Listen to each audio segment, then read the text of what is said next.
Hi, everyone. This is Richie from PriceLabs. I also have my colleague Pedro here with me.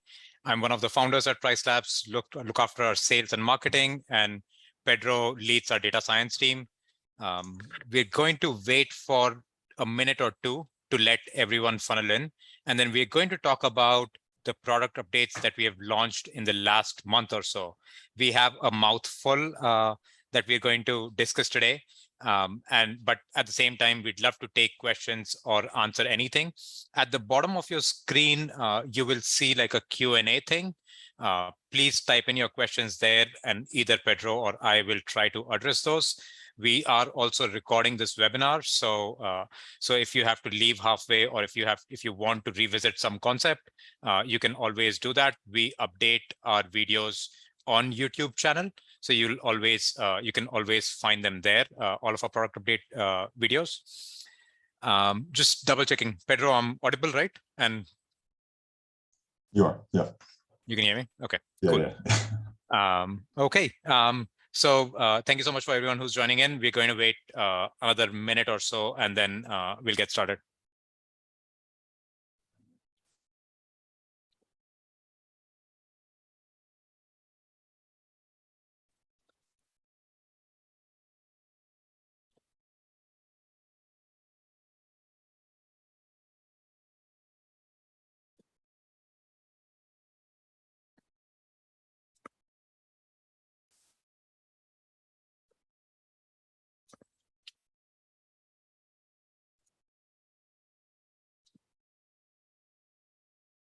Okay, I'm going to start sharing my screen here.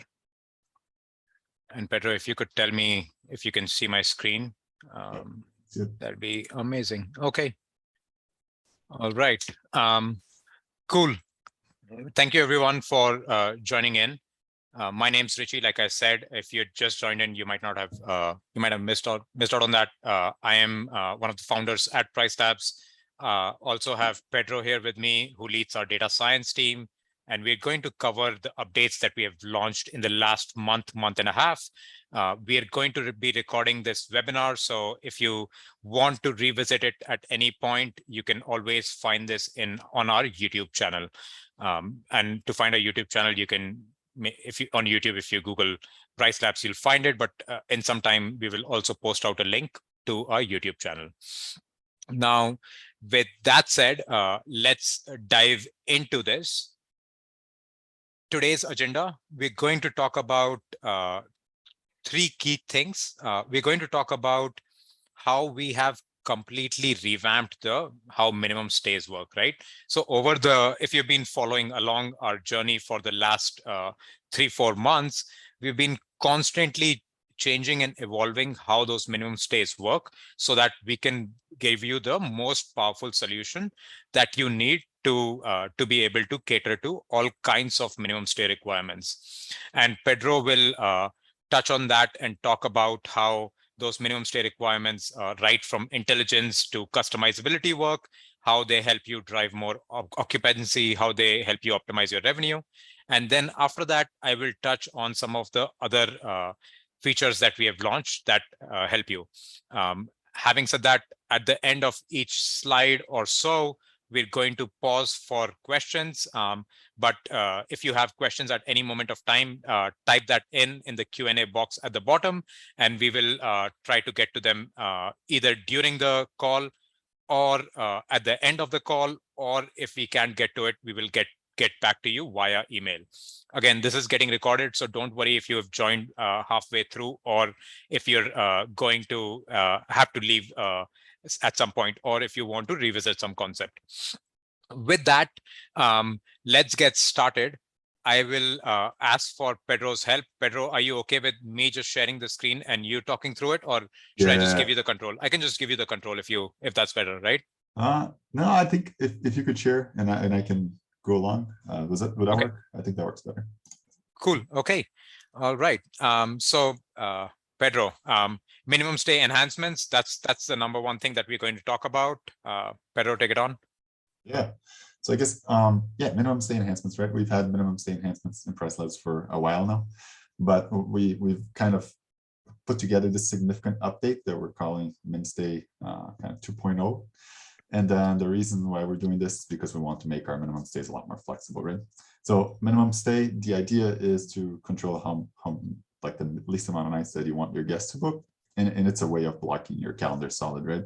So if you set your minimum stay as 4 nights, you far out, usually, you have a higher chance of getting longer bookings, right? Because you won't get those 1, 2, and 3 nights. And so we've added a whole host of rules to make many more different strategies possible. So that's really the idea behind these updates. And then what we're going to do now is kind of go into each of these kind of bigger updates that we've had, and then talk a little bit about them, give you some examples, and then open it up for questions like Richie just said. Cool. If we can go to the next slide. All right. Oh, sorry. Yeah, that's the one.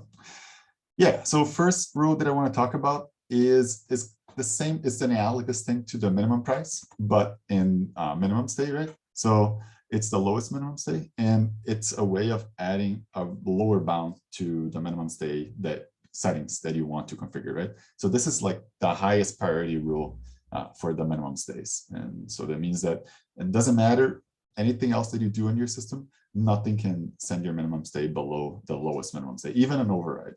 So that's important to keep in mind. So we think this is a nice feature because it can give our users a little bit of peace of mind, right? So if you want to set like, I don't know, my minimum stay is 2 nights. I never want to see a 1-night minimum stay. Doesn't matter how you configure your other nights. We're always gonna make sure that this boundary is respected. It's also kind of nice if you have multiple people working on the same account, because you can set a lowest minimum stay rule on, let's say, like group level, and then even people who set up date overrides, if they set a date override on a listing level, we still won't go below it as long, because it's a way of respecting the lowest minimum stay. Okay, can we go to the next one? All right. Next, we're going to talk about weekend and weekdays for adjacent settings. So adjacent settings is also kind of a recent rule. We've had that added recently, but up until recently, the only way of configuring adjacent rules was setting a number that would apply to both weekdays and weekends. Now there's a new way of applying this rule where you can define different weekday and weekend rules for adjacent. We're kind of generalizing this concept, right, of applying weekend and weekdays throughout our rules, which we also want to make which also makes the whole experience with PriceLabs consistent. And it's also because we recognize that. Hey, Pedro. Yeah. I think we have a feedback here. I think this GIF is moving way too fast for people to know where it is at. Sorry. No worries, and you can't really do anything about it because that's how this presentation is made. Do you want to, like, if you high level know this, do you want to just share your screen, or I can share my screen and actually walk through the product itself? Yeah, let's do that. Let me show my screen. Can I do it? You want to do it? Okay. Yeah. Go for it. I have the screen open. It's nice. Sorry about that. Sorry. Feedback taken. This is the first time we were trying to do these GIFs on. We're trying to make it fancy, but turns out fancy is not as great. We'll go back to simple. We'll actually show it to you in the product. All right. Can you see it here, Richie? Yes, I can. Okay, perfect. So let me go to let me just open this model again. Okay, So the way to figure out your minimum stay restrictions, let's talk about the lowest minimum stay, right, which is the first rule that we were talking about. So you just go to the stay restrictions.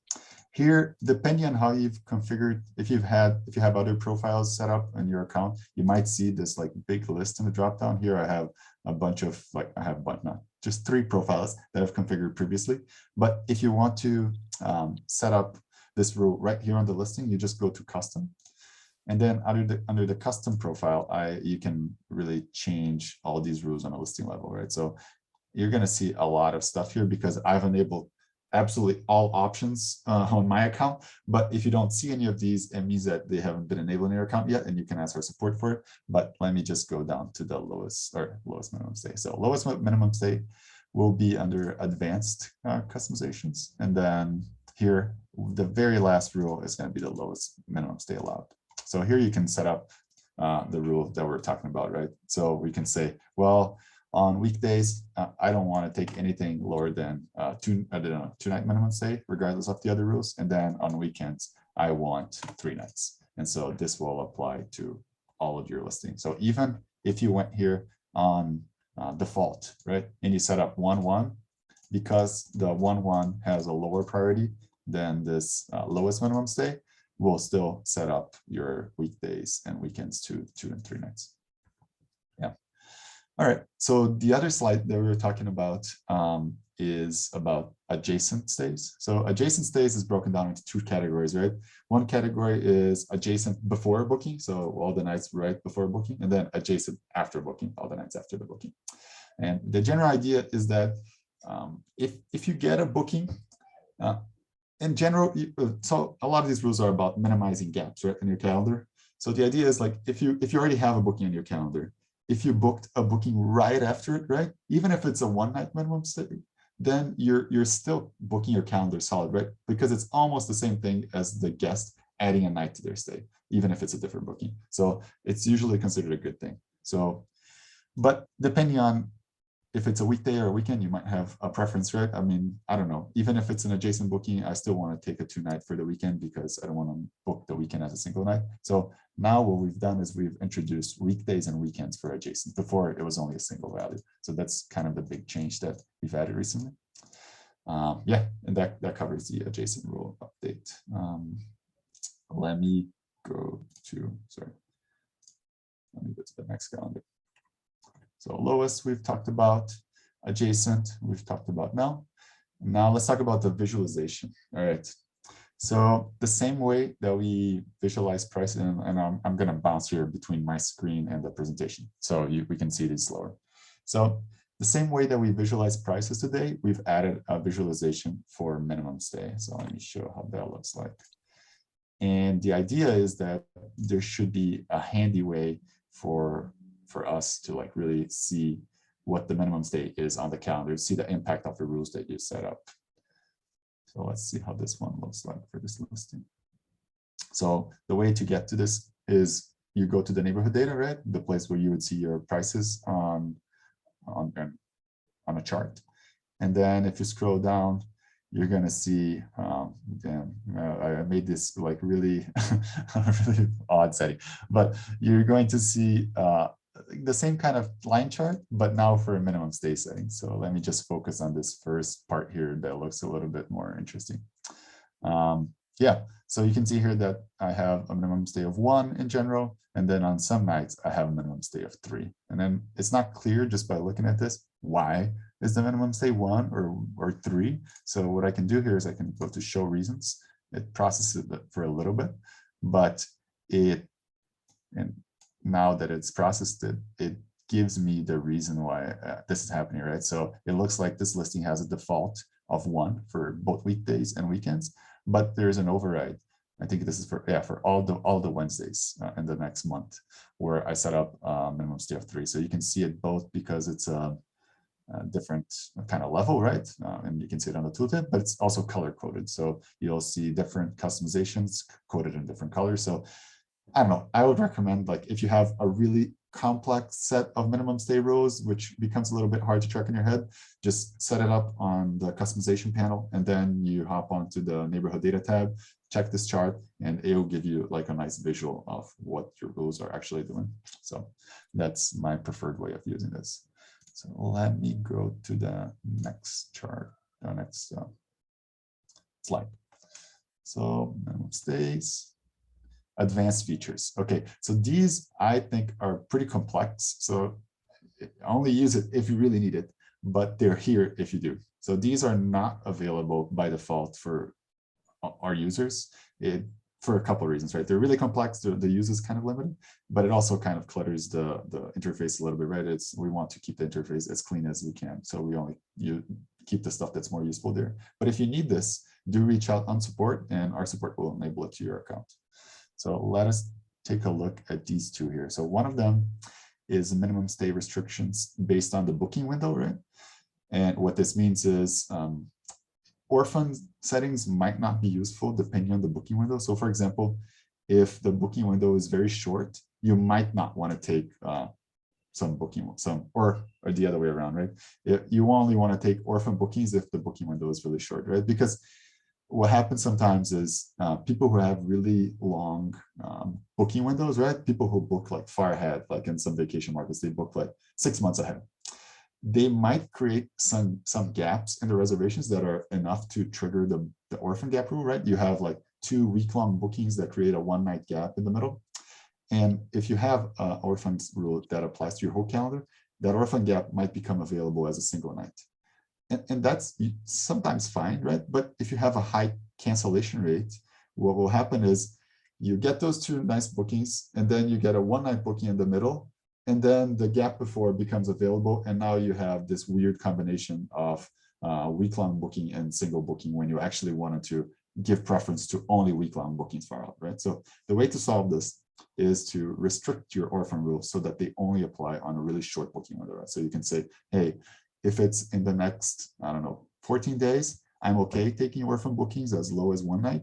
But if it's far out, if it's farther out than that, I'm only okay taking bookings on my regular booking requirements, which might be like 4 nights, 7 nights, something bigger. So that's usually the use case for this.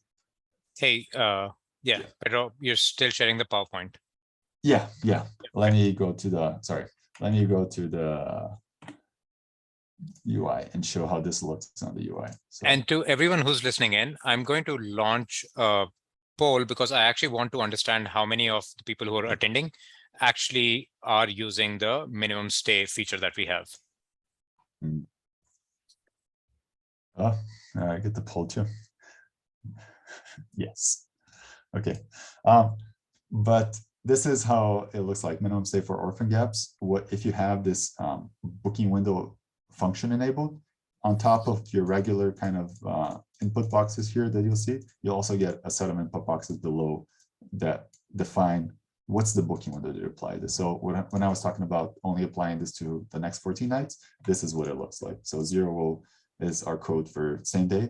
So between same day and 14 nights out, I'm okay taking like 1 night bookings, let's say 1 night for weekdays and weekends, but then 1 4, something like that. So this is how it would look like. And you can define different kind of booking windows for each rule level. So this can become very complex. So be careful about that one.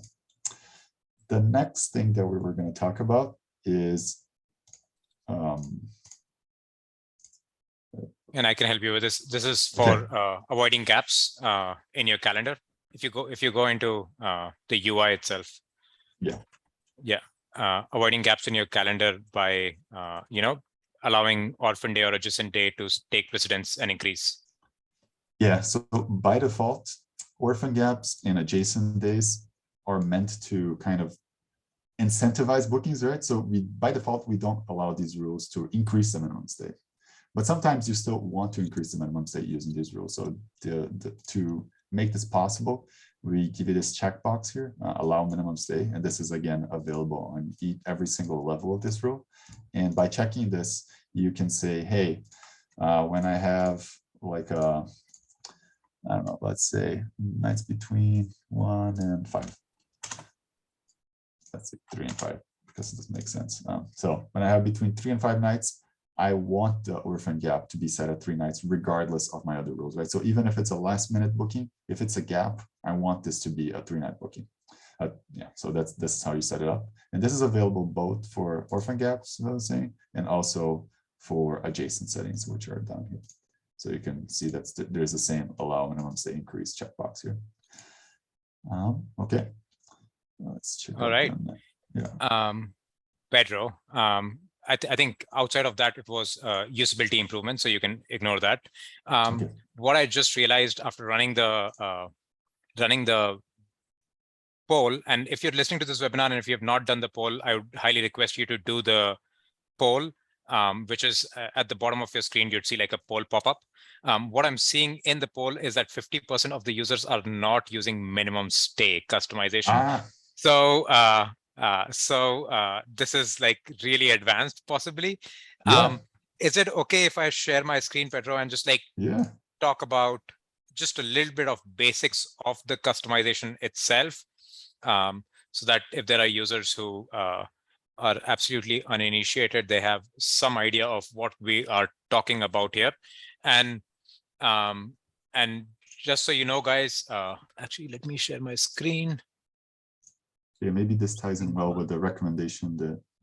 Yes, absolutely. Absolutely. If you guys can see my screen, my number one ask, if you have not done PriceLabs training, right? Pedro, can you see my screen? You can see my screen, right? I can, yeah. All right. If you have not done PriceLabs training, click this Academy graduation hat kind of a thing. If you click this, you're going to see a few different things. You're going to see product walkthroughs of how to do various things in PriceLabs. You're going to see some how-to videos of how to set up various things. You'll find this dynamic minimum stay setting video, which talks about the basics of how to do dynamic minimum stays. You can also, and I would highly recommend, do a training of PriceLabs. We have a live instructor who goes in and touches about basics. If you're like a new user to PriceLabs or to revenue management in general, a PriceLabs 101 is a good enough session for you, right? If you're an advanced user who has like 10, 20, 30 properties, you can click this 201, and that is the right session for you. So if you click this 101, it'll open a new tab. And what you'll find here is that we run these 101 webinars, which talks about all the basics of getting started on PriceLabs every day in US time. Sorry, sorry, not US time, in Singapore time every Wednesday, in US time every day, in Europe English it's on demand. And so you can find your own version and join that. And if you click this again, you'll find this like every day we run this, and you can simply register to saying this is the APAC webinar, so it's not every day. The US webinar runs every day, and so you'll find it, and you can just select which one you want to register for, and you can do that. Now, having said that, let me quickly touch base on the minimum stays itself. And by the way, if you also click this product updates, if you click like here, if you click product updates, you'll find the product updates that have been recently launched, and you'll find all of them in detail here. Cool. Sorry to people who already are familiar with minimum stays, but I think we have some participants who are not so familiar. So minimum stays are basically what you see on this calendar on the top left side. They help you maximize the occupancy for your listing. The way to get to it is on the left-hand side, you'd see customization panel. If you click it in here, you'd see stay restrictions. And if you click that, this is how the normal screen would look like. You'd see setting suggestions available. Pedro and his team are working on this to figure out how can we recommend stay settings to you. So if you click this, and most of you would probably be doing this short term, which is like less than 14 days stays on average. And some of you might be doing, depending on your county requirements, if you're doing more than 14 days. So depending on what you're running, you can select that. And if you click go, PriceLabs will automatically recommend you what your minimum stays should look like, right? And so let's quickly talk about what this recommendation is. It's PriceLabs is saying, hey, on weekdays and weekends, generally, you should have 2-night minimum stays, right? But what it's also saying is, hey, just because you haven't gotten a booking, maybe in the last 6 days, you may want to drop that down to 1 night. Now, this is based on what we're observing in your market, right? Now, what PriceLabs is also saying is, hey, in your market, we also see quite a few long bookings, right? So outside of 30 nights, you may want to do 3-night on weekdays and 4-night on weekends. Why should you want to do a longer stay? Because the longer the stay you have, you can drive more occupancy, you have less operational costs, right? And you have less of those gaps. Filling gaps in your calendar is extremely hard. If you can get a block booking at a good price, then why not, right? And then it's also saying, hey, outside of 90 nights, you can get a 5-night booking. And this will auto roll every night, right? So like what was 90 nights out yesterday, today will become 89th day. So it will fall into this 3-night, 4-night kind of a setting, right? And then also we have this orphan gap. What is orphan gap?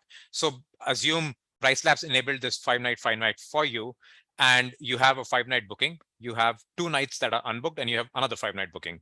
Now, this 5 nights, this 2-night that is in the gap that's left is something that we call as an orphan gap, because on kind of a not a very I don't know, politically correct term. It's a little sensitive term, but it's because it's left alone, right, in between there.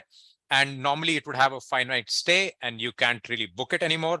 What this orphan gap feature would do is it's saying, hey, if there's a gap between 1 night or 4 night, make that night's minimum stay equal to what that gap length is. So if the gap, like 5-night booking, 2-night gap, 5-night booking, it will automatically make that 2 nights. So you don't have to go in there. Now, if I apply this, what you'd see is you'd see our default, you'd see our minimum stay, and you'd see our far out. What Pedro was referring to was the next step from this, which are more advanced customizations. If you're new to PriceLabs, new to minimum stays, stay here. These work great, right? If you're looking to think about and tweak further from it, listen to the first part of this webinar where Pedro covered it in very good detail. And we can also, you can also find it in our knowledge base. Again, if I go back to this, you'll see it in, if you click this thing, you will find product walkthroughs, you will find our how-to videos, you will find the product updates that we have launched, and you will also find our trainings. Now that's all ready material for you. Down below, here's this question mark. If you click this question mark, you will find more detailed guides. For example, if you want to understand minimum stay, right? You will see like that recommendation engine. You'll see our research on how does that minimum stay engine actually work. I've recommended this, but what was our philosophy around like how everything works, right? And anything that you want to learn about how certain thing works in PriceLabs, you will find it in our knowledge base. If you have a question, email our support team here, or if you're around and if it's a quick question, you can also click chat and you can type in your question. And normally we try to have good 24/5 coverage where we can respond to you on chat. Having said that, if we start getting too many chats, we do have to curtail back and we might miss some of those chats. Cool. Pedro, is there anything more on minimum stays that you want to cover? No, I think that's it. No. Yeah, I mean, okay. Yeah, just want to say that I love the minimum stay recommendation rules, because I think like, I mean, yeah, we launched all of these new settings, right, in PriceLabs, but when you're just starting to use PriceLabs, it can be like overwhelming, right? It's just like too many options. So, I mean, there's a question in chat about it, like, hey, can I just use the minimum stay recommendations, and is that good enough? I would say yes. It's specific to your market. It's like it's doing this optimization problem for you. So if you want to start with that as a baseline, I think it's a great recommendation. Yeah, and then here's a question that came up. So one of the features that Pedro was showing was this. Let me actually accept this suggestion so that. Okay, so one of the updates that Pedro was saying was, hey, this orphan day, now it's automatically reducing my gaps to whatever number, right? And you may not want to take a smaller booking. So I can have it as length of gap, but maybe I also have it as 1 night, right? Instead of length of gap, just like 1 night period. But I may not, if it's 90 days out for a 3-night gap, I may not want to take a 1-night booking. So what the feature that Pedro and his team have launched will be an advanced feature, which I don't have it on my account enabled, but Pedro does. So what Pedro can show is, Pedro, if you can show your screen and how this would look different on your screen.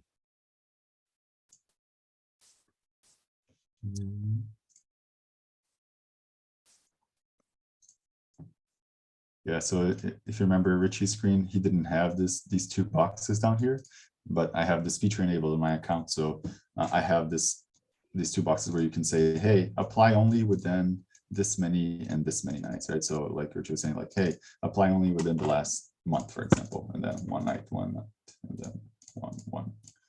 So this would be the rule that Richie was mentioning. Yeah, cool. And then Jason has asked a question, how do I have orphan day 1 day availability overwrite my 2-night minimum stays? If you have your settings correctly set up, price, like orphan days will automatically override your default stays. If you're unsure about your setting, send a screenshot to our support at pricelabs.co along with what you're trying to accomplish. Our team will get back to you with saying, hey, your settings look good, or no, we need to maybe change it, tweak it. But if you come to us with, hey, this is what we're trying to accomplish, we can absolutely like help you with those, right? Cool. Next thing that I want to talk about is we've changed. So you use PriceLabs to sync your pricing. Some people do not want to sync their prices every day, right? So what we also have in PriceLabs that we have enabled recently is normally you just come in and you'd click sync prices here. And what that would mean is that every 24 hours, PriceLabs is updating your prices automatically, right? Couple of months back, we had launched a feature which you'd find in settings here.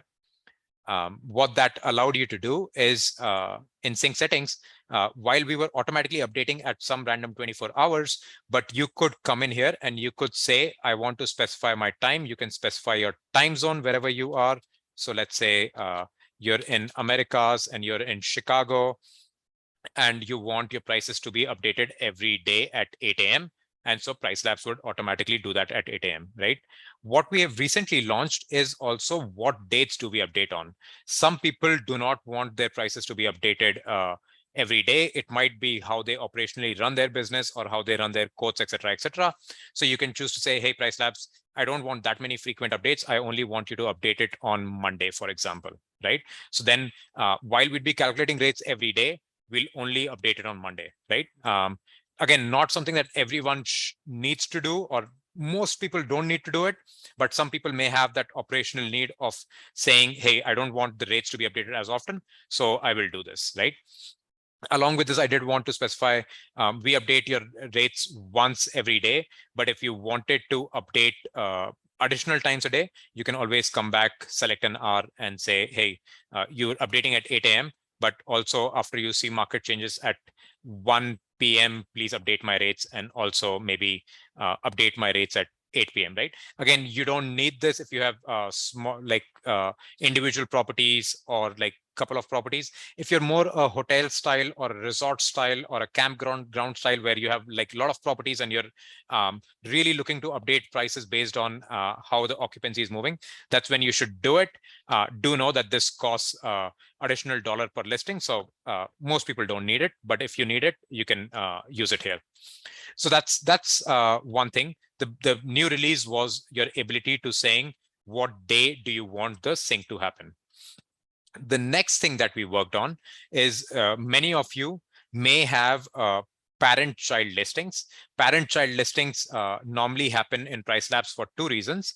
Number one, if you're using PriceLabs with, say, Airbnb and VRBO, or Airbnb and some PMS, or VRBO and some PMS, and you have mapped those listings together.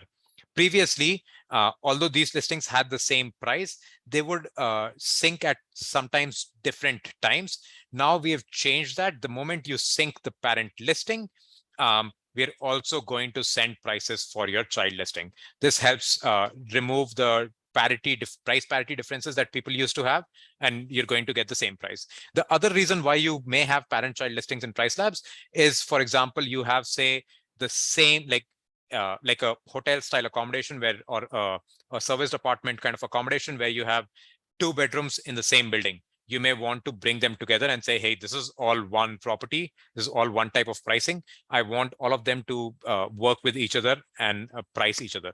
Again, if you're not sure, and if you're hearing us say terms that you're not sure about, you can click this question mark and search. Like, so for example, if I searched mapping, you will see mapping between channels, multi-unit mapping. If I go into multi-unit mapping, our teams spend time writing out why and how to use that multi-unit mapping feature, right? Cool. Now, one of the other things that our teams worked on this week or this past month is, you're not seeing it here because I don't have any customizations enabled at group level. But if you see here, I have some last minute customization here. let me quickly go in and create a group. And groups are ways that you can manage multiple listings in the same area or similar booking pattern together. Once again, I'll refer you back to this question mark if you're not sure and you hear terms. If I search for groups here, I will see using groups for multiple listings. And so you can figure out if group is the right thing for you. So, but let's say assume I've created a group here. I've called it Smoboot test. And with this group, I'm going to change one thing about this group, which is I'm going to create a specific last minute setting, which is say flat 30% discount within the last 7 days, right? And I'm going to save this. And when I come back to this account, I am also going to assign this property to this group. Now, if I'm going through this whole thing so that you can also see how it works. But what you'd see here now in this customization well that we previously didn't have is that you can also see where the customization is coming from. So now you can hear in the last minute prices, although I haven't set anything particular at the listing level, at the group level, which I've assigned here, I have set up a customization, and now I can see that group level is driving my discounts for this property, right? Secondly, I'm trying to see if I have, so on this hover, if you have a multi-unit property, you will now also see for that multi-unit property, what is the occupancy. What is a multi-unit property? A multi-unit property is similar to a hotel or a service apartment where you have 10, 20, 30, maybe even 5 of those same things. Or if you have like a guest, like the, what do you call, like an inn or a guest house where you have like 5 similar rooms or something, right? That's more like a multi-unit property. And you'll see those percentages here. Now, other things that we have done. If you're new to PriceLabs, what we have done is on the neighborhood graph, I'm guessing you probably are familiar with, and I'm going to adjust this 1 second. You are familiar with seeing your prices and seeing how the, a bad example, but seeing your prices and seeing how the market is priced, right? What you can also see now is this button, which is add prices before using PriceLabs, right? So if you click that, you will also see, and this is again a bad example because prices before PriceLabs were not set, and we directly set them on PriceLabs, right? But if there was an example, you would actually see what that red dotted line would look like. If I can show it to you here, this is an example where the black line is PriceLabs' current recommendations based on what's happening, and that changes every day. But the red line was what was set up before you started using PriceLabs. Sometimes you may want to revisit, hey, before I started using PriceLabs, what was my pricing? You could click this button and you'd see that, right? So again, if I was to revisit, how do you get to it? Up here, you click these 3 dots, and sorry, I've already enabled it. But if it wasn't enabled, you'd click these 3 dots and you'd click add prices before PriceLabs. On this graph, I want to, because I'm here, I want to say if you click on any of these legends, you can show or remove any of these lines that you wanted to, right? If you want to bring them back, just click on that line again, and that line will come back, right? It's a interesting, slightly hard to figure out feature. Cool. Next, if I go down the line of what other things that we have worked on, the one thing that we have worked on is, sorry, I'm missing something.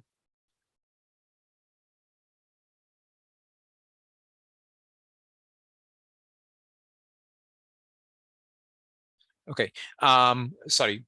So one thing that we have done is within PriceLabs, we have compare competitor calendar. Now, if you're not familiar with compare competitor calendar, again, like I already earlier said, you can come search for compare competitor calendar, and there would be a help article that our team's written on this.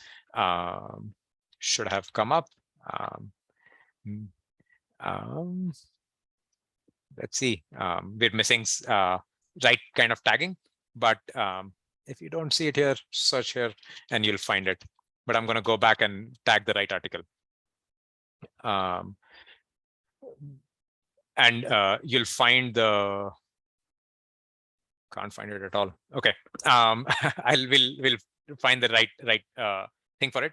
But what this does is it allows you to, some of you may do this where you have like 10, 20, like a couple of listings that you always track to see how they are pricing.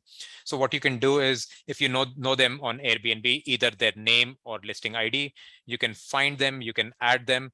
This feature has existed for a while in PriceLabs, but what now we allow you to do is, previously we would only show you 90 days of your prices and their prices. Now we go 365 days out, so you can see as far in advance as you wanted to, right?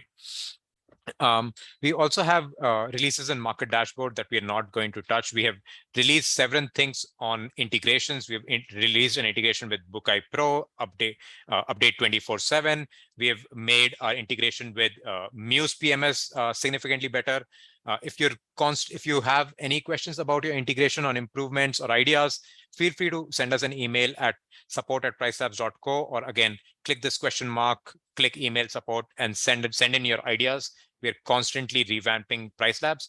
And this is the big change that we have made again in how you contact us. We have a help listing here, which has like self-serve things. We have knowledge base that we are constantly writing and improving, and then email and chat support that we have launched. With that is all that we wanted to cover. If there are any questions that Pedro or I can take during while we are here, we're happy to answer them. So feel free to type in anything that you have in Q&A, whether related to this or we're here for another 15 minutes. We can answer anything else related to PriceLabs too. And I think here we go, there's a question. The question by James, that affects more than just pricing. I guess maybe that has to do with the fact that now, I guess historically PriceLabs has only been suggesting prices, but now we've kind of added this minimum stay recommendation as well, which we think kind of goes hand in hand with prices, right? There are a couple of different levers, right, that you can play around with to kind of optimize your revenue. And then prices is one, very important, but then minimum stay is the other. So yeah, we update both prices and minimum stay now as a recommendation. Yeah, and minimum stays, I would say, like, is an important feature. Like, if you think about net, we are in the game of revenue, and revenue is a multiplication of your nightly prices times the occupancy that you can drive. And these minimum stay features really help you drive larger occupancy periods. All right. Any other questions? Nice. I do have one ask. Like, if you have questions specific to your account, which is like if X is right on my account or if Y is right on my account, do email our support team. Again, I'll refer back to that question mark on PriceLabs. Email us there and we'll be able to specifically look at it, right?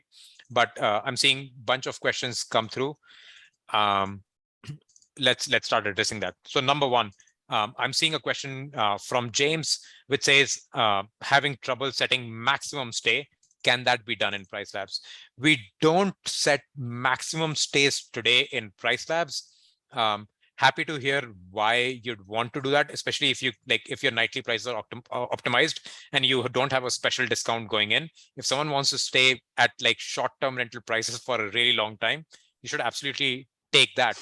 But maybe you have an operational reason, and sometimes it's understood. Today, we don't have that capability. If you're directly working with Airbnb, you can set that up in Airbnb, and that gets respected. If you're working with a PMS, ask your PMS if they allow you to support the maximum stays. Cool. Pedro, did you read a question that you want to answer?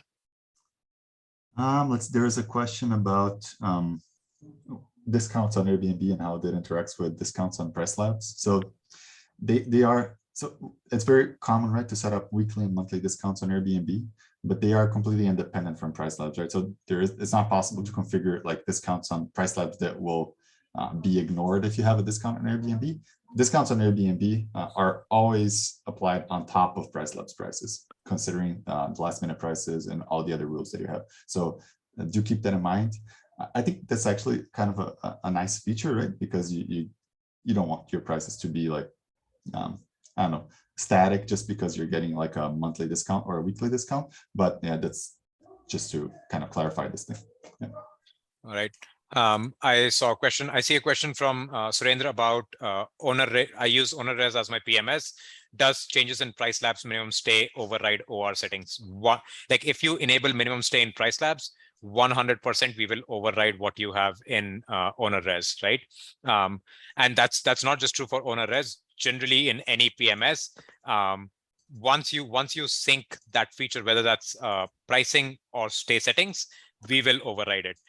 But what do I mean by enabling? So if I go in here and if you can see my screen, if I click edit, if I go to stay restrictions, if I just enable this and if I make some tweaks and if I disable it, nothing's happened. But if I've made some tweaks, I left it and my price sync happened, then along with price sync, we will also update your minimum stay settings. Pedro, did you read something?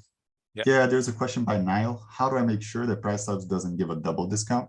So it's not uncommon, Niall, for PriceLabs to have multiple factors that we call like negative factors, right? Applying to the same date. Like a date might be a low demand date and is last minute, right? So we might apply a pretty steep discount in those cases. But the really good way of kind of controlling these rules is setting a minimum price, especially if you start getting really complex with your strategies with multiple discounts and premiums.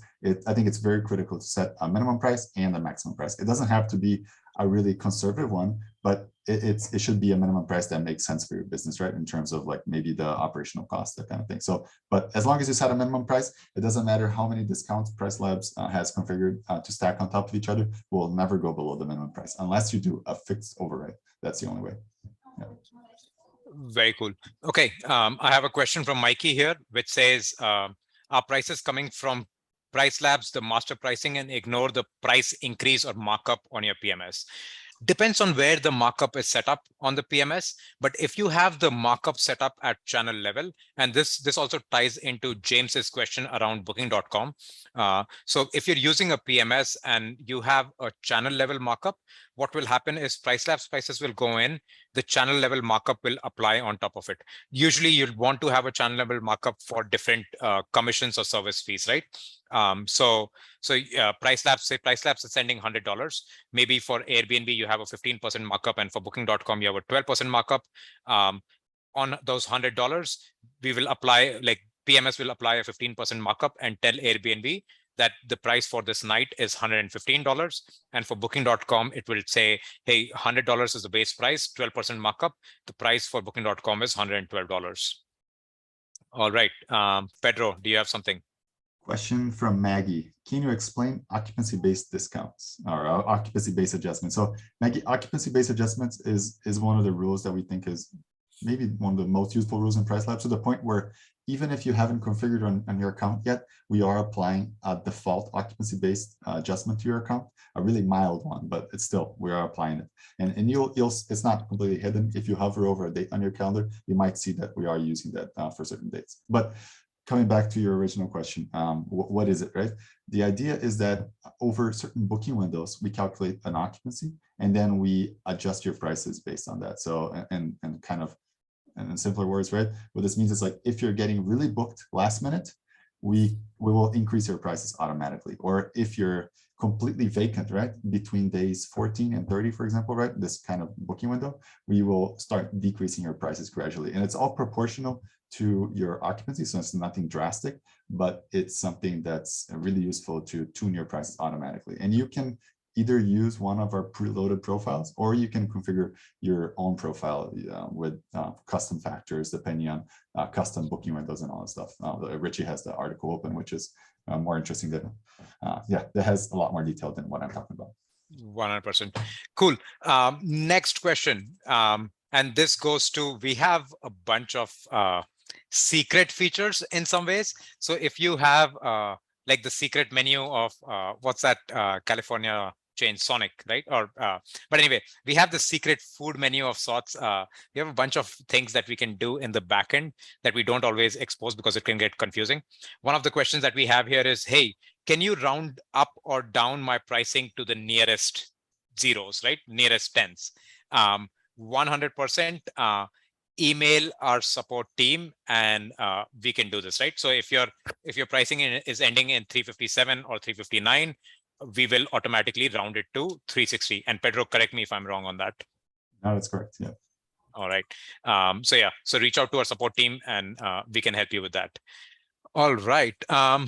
We have a lot of questions. Yeah. Let's see. All right. Question of new to PL, bit tech challenged. Can you advise how can I learn? 100% every day and multiple times a week. We run a training webinar. If you see my screen, you'd see this graduation hat. Go to training, click 101 and sign yourself up for our training, and we will help you learn how to use PriceLabs. It happens, and depending on where you are based out of, it happens in different time zones. Okay. Cool. Pedro, did you see something that you can answer? Yeah, a question from Stephen. So he's asking about the price comparison feature, right? The neighborhood data tab. Does it only pull data from Vrbo or Airbnb, or can it pull data from booking sites directly also? So we found that Airbnb is by far the best data source right now, right? The Airbnb has like 7 million listings active in the world. Vrbo has a third of that, so it's a very big difference. So in most markets, it just makes sense to use Airbnb as the data that you're benchmarking against. But for those markets, there's select markets that were, it's the opposite way, right? You want to use Vrbo. You can send an email to our support and we'll give you the option. We'll give you the switch, right? And you can configure it yourself. You can switch to Vrbo. If you think that that doesn't work for you, switch back. In terms of sites with direct booking, we don't cover those. We mostly focus on Airbnb and Vrbo. And then for hotels, we look at booking.com. 100%. Cool. I see a very interesting question that's like very personal to me from Ryan. And he's asking, by the way, I'm loving this Q&A. Pedro, I'm not sure how you're thinking about this, but I'm loving this. Ryan's asking, with many companies utilizing dynamic pricing now, do you see most no longer posting rates on their website? Now, this is someone who's recently started doing vacation rentals. Is something that they may not be very familiar with. But if you go to some of the vacation rental websites, you'd literally see like prices for the next year out posted on the website. Personally, I think it's a legacy thing that comes from more than anything else, not even dynamic pricing. It came from limitation of technology that people were using because they weren't like being able to real-time query prices, et cetera, 100% with dynamic pricing going in. I don't see people posting rates on their website upfront, right? It could be people could post certain kind of discounts, which is to say, hey, if you book 30 days in advance, or if you book seven days, or if you book 30 days, there'd be 20% discount or 30% discount, right? But especially in this volatile market, right? Like what we have seen in the last 2.5 years, and who knows where the economy is headed, we're in an extremely volatile market. To be able to say what your price is and post it on a website is such a difficult thing. Supply is growing, supply is going down, markets are locking up, markets are opening up, recession is coming, not coming, inflation is happening. Who knows what's happening, right? And so that's what Pedro's team is constantly scratching their head about to figure out how do we price. And so don't see people posting prices in the long run. We like it's a slow transition. It's just kind of the transition that we'd probably see from fossil fuel cars to EV cars. It will happen, but then you'll see the sudden surge and everything will migrate. And same thing with this. Booking engines are becoming more and more powerful. Property management systems are becoming powerful. You're just real-time query rather than post rates. Even All hotels, right. You see those old school hotels, they would have like all their rates posted, like, I don't know, even a few years ago, and now it's very rare. Yeah. Exactly. Cool. Pedro, did you find something that you want to answer? There's an anonymous attendee that asked, like, how can I set up pricing based on room type or just a few room types, kind of like a hotel would do, right? So that's a very common issue to address in PriceLabs. How we address this issue is by using customization groups. So you would divide your listing in different groups, right? So you would have a group that will have the customizations for the one listings, the group with the customization for two listings, and all that stuff. And you would just assign listings to these groups. So it makes it very handy to configure listings as sets. Yeah. This is a very specific question. If you're asking about room type or like managing multiple similar type of inventory, again, email our support team. We'll set you up with agent who can walk you through and talk about how to use PriceLabs for room type, because there are some tweaks that you need to make compared to the standard settings that we have.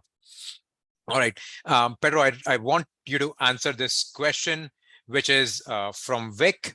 How often should I be changing my base prices for the property? I find that suggested base price is under help me choose base price is sometimes very high, having discount prices. I know there's a lot going on the suggested base price. So if you can answer that, and how often should you be changing? Yeah, Vic, so in general, we would not recommend changing base prices very often, right? So when we do base price recommendations, we update the recommendations every 7 days. But really, if you have your base price in a good place, you wouldn't even have to change the base price that often, right? So even weekly, I would say it's overshooting it. I don't know, if you want to change it like once every couple of weeks, once you've figured out the good base price, I think that's enough.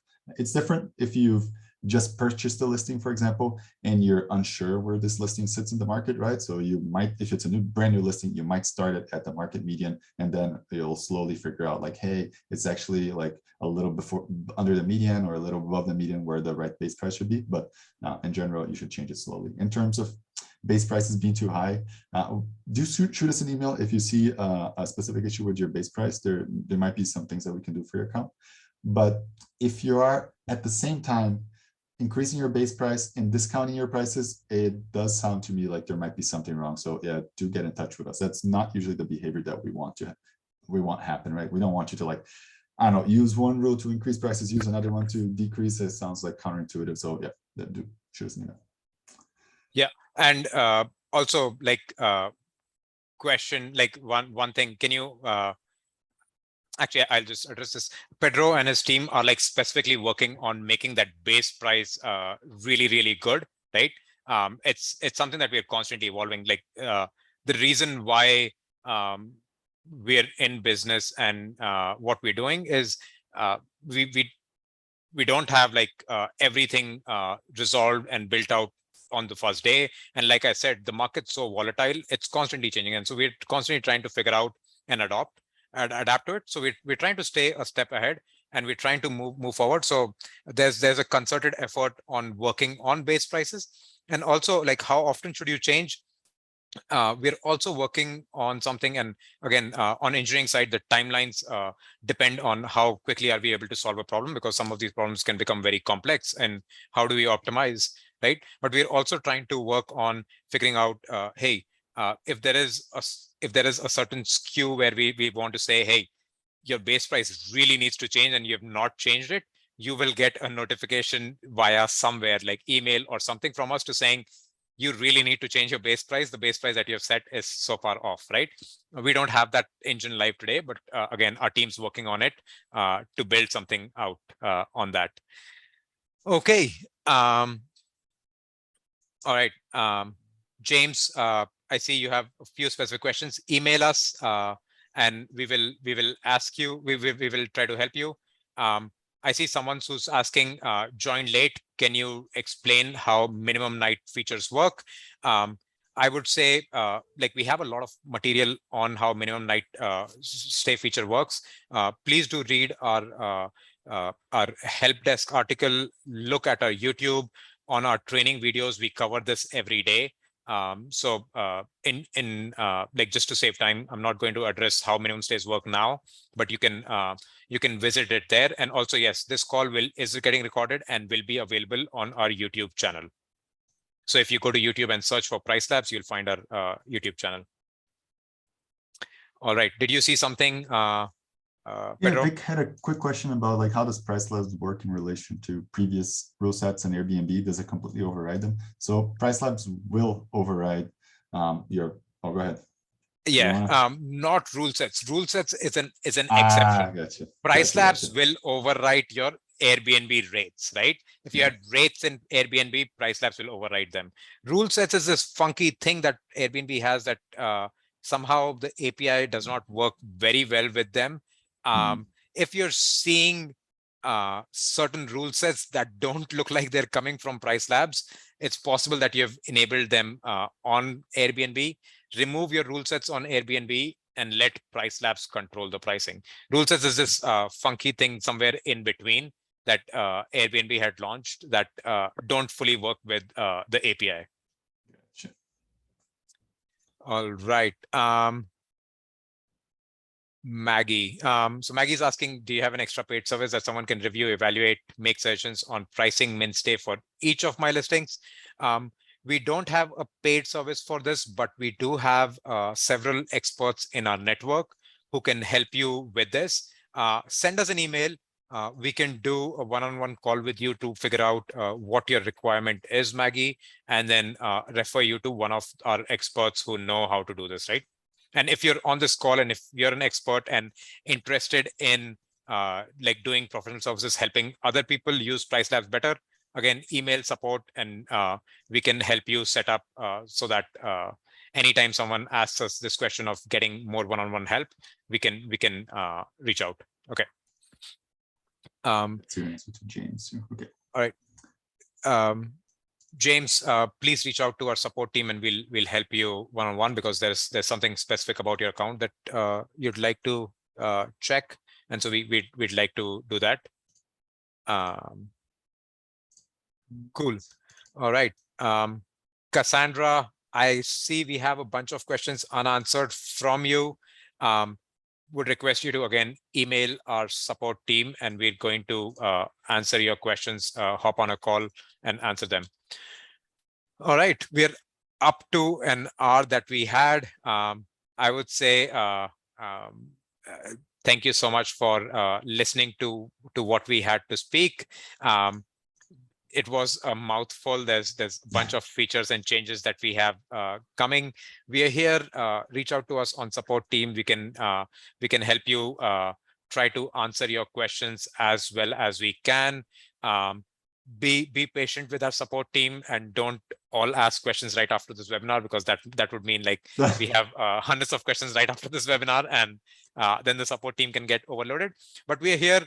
We're here to help you. We're constantly making changes, improvements to the product. So if you have feedback, guidance, anything, please do send it to us on support team as well. Pedro and his team, our engineering team, our sales team, our support team, all of us are always listening in and trying to figure out how we can provide a better service to you guys. So any feedback, and if you also have feedback on this webinar, please do drop it there. Pedro and I do this monthly or every so often. So we're also constantly looking to improve how we can do this better. Cool. With Slower that, gifts. Sorry? Slower No. gifts, apparently. Yeah. Slower gifts, or maybe no. Is it GIFs or GIFs? But whatever it is, right? We thank you so much for everyone who joined in. Take care, everyone. We're going to close this webinar now, and you'll find it on YouTube. Bye-bye. Thank you.